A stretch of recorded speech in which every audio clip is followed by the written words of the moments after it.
안녕하세요. 나라살림연구소 우지영입니다. 네, 나라살림연구소 정창수입니다. 네, 요즘 2025년 예산 때문에 많이 바쁘시죠? 네, 저희 연구소가 네. 연구소 일이 많지 예산을 심의할 때 가장 바쁜 것 같습니다. 지난번에도 네. 10월 31일 날 예결위 공청회. 네, 국회에서 예결위 공청회가 있었고요. 네네네. 뭐 아시다시피 뭐 여러 가지 이제 문제가 있었지만 여하튼 저희는 전 6년째 예결위 공청회에 진수인으로 참여해서 여야 예결위원들과 토론을 했었습니다. 그럼 우리 소장님의 엑기스 진술을 오늘 좀 잠깐 맛보기식으로 좀 들어볼까요? 그러기 전에 우리 나라살림 보고서 어떤 내용들이 있었는지 조금만 살펴볼게요.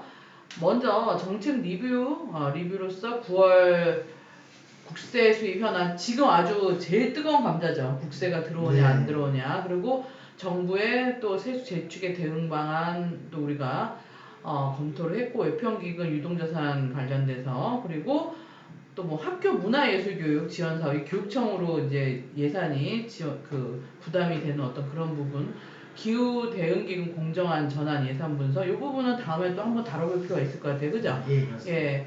그리고 2025년 예산안 감액 및 증액 사업 현황 의미 문제점, 이 부분을 오늘 좀 다뤄보면 어떨까요? 네. 네, 그래서 요 얘기랑 더 버무려서 우리가 공청회 얘기랑 또 오늘 계속 토론회, 지금 예산안 토론회 나가시잖아요. 그 얘기들을 좀 해주시면 좋을 것 같습니다. 네, 2025년 예산안 감액 및 증액사업 현황 의미 문제점입니다. 이상민 수석연구위원이 작성을 했고요. 지금 중요한 내용은 뭐 재량 지출, 제한적 증가에도 국세 수입 부진으로 큰 규모로 재정 수지 적자다. 네. 마이너스 적자다.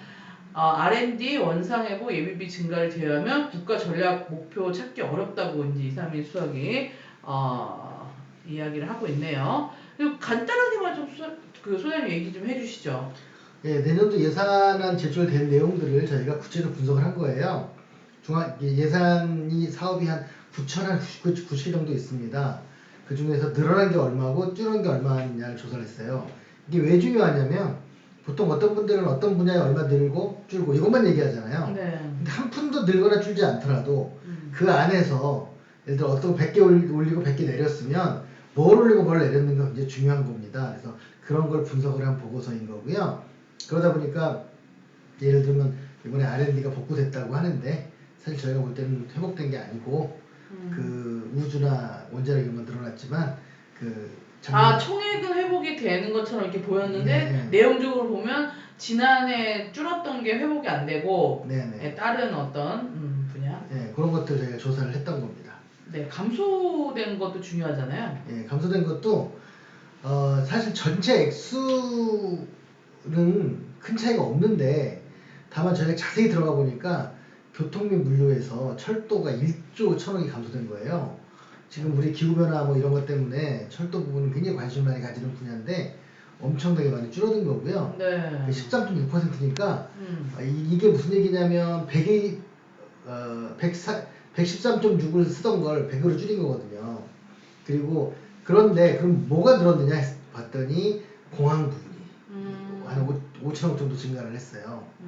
그래서 조금 공항은 아무래도 좀 늘리는 거에 대해서 많은 국민들 중에 좀 부정적인 분들이 좀 많기 때문에 좀 봐야 된다 하는 거. 대구 신공항 뭐 저기 울릉도 혹산도 이런 공항들 때문인데요. 그게 공항 무려 51%가 증가를 했으니까 좀 그냥 크다. 제가 이번에도 국회에서 토론하는데 이 말을 했더니 사람들이 모두 진심으로 동감하던데 진심은 돈에서 나온다. 예산을 어디다 쓰는가가 바로 그 정책 결정권자 그 정부의 진심이다.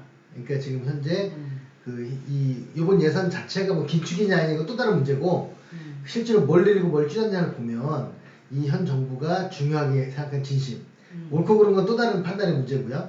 그 진심이 뭔지를 알 수 있었다. 그래서 그게 뭐 R&D면 원자력이나 우주였고 그리고 SOC로 가면 철도보다 공항이었다. 네. 그리고 진심이 드러났다. 그렇죠. 지방에 주는 돈은 대부분 줄었다. 네. 그리고 이제 지역사랑 상품권이 좀 많이 삭감된 것 같아요. 한 3천억 전액 삭감됐네요. 예, 이게 작년에도 문제가 됐던 건데요. 네. 이것 때문에 이제 이거 살리려고 이 야당 쪽에서 지역사랑 한번 살리려고 다른 거 더 양보하고 뭐 이런 식으로 갔었어요. 그러니까 이번에도 역시나 전액 삭감하는 것으로 안이 제출됐기 때문에 이거에 대한 논란이 있을 것 같습니다. 예, 이것 때문에 아주 서로 공방이 심해질 것 같은데요. 그래서 뭐 또 절반 정도로 타협 보는 거 아닐까요? 그러니까 저는 사실은 지역사랑 상품권을 지역에 사는 게 맞다고 봐요. 다만 이 대책 없이 이렇게 좀 일방적으로 뭐 점차로 줄어들든가 뭐 네. 예, 그렇게 지역에서 자생적으로 할 수 있는 구조가 형성이 되게 하던가 이렇게 해야 되는데 지금 지방 교부세도 줄어들고 자체 수입도 줄어드는데 지역사랑 상품권마저도 지방에 이제 재정 부담을 시키면 많이 힘들다고 하겠네요. 이게 인기가 많잖아요, 국민들한테. 예, 특히 이거는 이제 지역 화폐이기 때문에 네. 그 지역에서 돈을 쓰라는 거여서 네네. 그 지역 경제 활성화에 좀 많이 도움이 되는 것으로 네, 나타나고 증명이 좀 된 네. 부분이고, 중요한 건 임대주택 부분도 있는 것 같아요. 그 임대주택 부분에서 좀 많이 줄어든 것 같은데, 어떻게 생각하세요? 네. 예, 임대주택이 이번에 그 2조 정도나 그 출자금이 줄고 거의 3조에 가까운 것 같은데요. 예, 그래서 이 임대주택 그 주택 정책에 관련된 현 정부의 진심은 예산이 어떻게 표현되느냐 하면 네. 임대주택 줄이고 주택 구입 예산 늘린다. 주택 구입 대출 지원 늘린다. 그래서 이 굉장히 임대주택 싫어하고 그 집값 안정과 유지를 위해서 부양을 위해서 그 집 사는 데에 대한 지원은 아끼지 않는다. 그게 진심이라고 볼 수 있습니다. 그러니까요. 그래서 이 부분도 있고, 뭐 우리가 복지 예산이 늘어나는 것처럼 보이지만 사실상 복지 예산이 뭐 이렇게 막 늘어난 것보다 노인 인구 증가와 물가 상승으로 결과적으로 늘어난 게 아닌가요? 그렇죠. 국민연금하고 뭐 군인연금 등 이런 네 개가 12조 2천억을 차지해요. 네. 근데 이게 이제 노인이 증가했으니까 당연히 군인연금 많이 받고 기초연금 많이 받고 뭐 그런 거고요. 그리고 이제 이게 늘어난 것이 점차 합해서 12조인데 그 네 개 프로그램 결과적으로 25조가 저 전체 늘어난 것도 25조 중에 20조가 이 순증 금액이에요. 그래서 이런 걸 보면 실제로 우리 복지 예산이 증대되었다기보다는 그 자연적으로 증가하는 부분이 대부분이다. 이렇게 말씀드릴 수가 있습니다. 네. 그래서 또 어떤 뭐 특이점 뭐 또 추가로 말씀 주실 게 있나요? 지금 좀 약간 특이한 거는 저희가 성질별도 좀 많이 보거든요. 네네네. 성질별이 뭐냐면 네네네. 우리가 이제 분야별이면 복지냐 뭐 그러니까 예산의 성질을 네. 뜻하는 뭐 인건비, 물건비 뭐 이런 것들. 쓰는 방식. 네. 근데 저희가 보니까 이 성질별 중에서 삭감 금액이 대부분 자본적 지출. 비용 삭감이 아니라 예. 뭐 출자금 주는 거, 융자금 주는 거, 건설 줄이는 거, 그다음에 뭐 이런 것들이고요. 그리고 이제 또 저 특이한 거는 뭐냐면 매입을 덜하고 매각을 하는 거예요. 그러면 아무래도 재정적으로는 뭐 더 좋은 측면이 있겠죠. 그렇지만 우리가 꼭 사야 될 것이 있고 팔지 말아야 될 것이 있을 텐데 그런 부분들이 좀 나중에 껌껌이 논란이 될 수 있을 것 같습니다. 그래도 재정 준칙은 요번에 가까스로 지킨 것 같아요. 네. 예, 뭐 재정 준칙은 지켰지요. 근데 문제는 이 재정 준칙을 지켰지만 너무나도 세수가 감소를 해가지고 그걸 지키기 위해서 늘어야 된 대부분의 것들을 못 늘렸기 때문에 그런 부분이 재정 압박으로 오게 된다. 왜냐하면 자연적으로 뭐 물가 인상이라든가 인건비 상승이 있기 때문에 한 4, 5% 증가했어야 되거든요. 근데 그게 못했으니까. 그리고 융자금 뭐 1.6조 감소로 되게 많이 큰 폭 감소인데 이거는 뭐 정말 많이 줄인 건 아니잖아요. 예, 그렇죠. 융자금은 네. 지금 뭐 한 30조 넘기 때문에 그건 아닌데 다만 아까 제가 보니 재정 준칙 지키려고 좀 통계적으로 좀 굉장히 좀 네. 노력을 한 것 같습니다. 네네네. 그래도 우리는 딱 알 수 있죠. 네. 그래서 여러 가지로 또 우리 그 서민들이나 국민들에 대한 또 예산들이 좀 많이 줄어들고 선생님 말씀대로 진짜 우주, 공항 뭐 이런 그런 쪽으로 좀 SOC 예산은 계속적으로 유지가 되는 것 같아요. 네. 그러니까 한마디로 이 보고서의 결론은 뭐냐면 긴축을 한 건 맞는데 재정 건전성은 아니라는 거예요. 그래서 약간 좀 억지로 숫자를 맞추기 위해서 노력한 측면이 있다는 거고요. 이 재정 건전성이라고 한다면 뭐가 재정 건전성일까? 당장 안 쓰는 게 재정 건전성일까? 아니면 지속 가능성을 확보하는 게 재정 건전성일까? 그 부분을 좀 우리 시민들이 생각해 봤으면 좋겠고요. 지금 우리가 교과서에서 우리 중고등학교 때부터 배운 교과서에서 경제에 나온 얘기 있잖아요.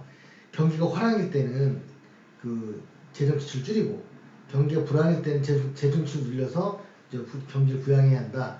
그런 게 있는데 지금 경기가 안 좋은 상태인데 더 돈을 안 쓰게 되면서 더 경기를 안 좋게 만드는 악순환으로 가고 있는 게 아닌가 싶어요. 요번에 제가 국회에서 토론하는데 좀 깝깝했던 건 뭐냐면 그러니까 재정 지출 늘려야 된다고 했을 때는 재정 위기가 아니라고 경기가 지금 위축된 상황이 아니라고 주장을 하고 그래서 그러면 세수가 왜 부족한 거냐 하면 감세 때문이 아니다. 경기가 안 좋아서 그런 거다. 이렇게 얘기하는 모순적인 모습을. 그러니까 제가 그런 것 같아요. 이게 수입이 줄는 데는 장사가 없는 것 같아요. 차라리 수입을 줄은 걸 안 했으면 좀 제가 볼 때 재정 건전성을 지킬 수도 있었지 않았을까 하는 생각을 하는데 워낙 세입이 줄면 세출을 줄이더라도 그만큼 못 줄이게 되다 보니 네네네 한계가 있죠. 힘들어지는 거죠. 네네. 근데 오늘 중앙재정 지금 예산 심의 기간이죠? 네. 그래서 계속적으로 또 소장님 국회 가셔갖고 또 많은 좋은 이야기들을 하실 건데 또 중간중간에 소장님 뭐 또 중요한 얘기들 있으면 또 네. 말씀드리도록 하시죠. 예, 오늘 요까지만 좀 아주 그냥 간단하게만 얘기를 해갖고 깊은 얘기까지 못 간 거고 다음에는 좀 사업별로도 좀 살펴볼까요? 예. 네. 네, 지금까지 나라 살림 보고서 읽어주기 시간이었습니다. 감사합니다. 감사합니다.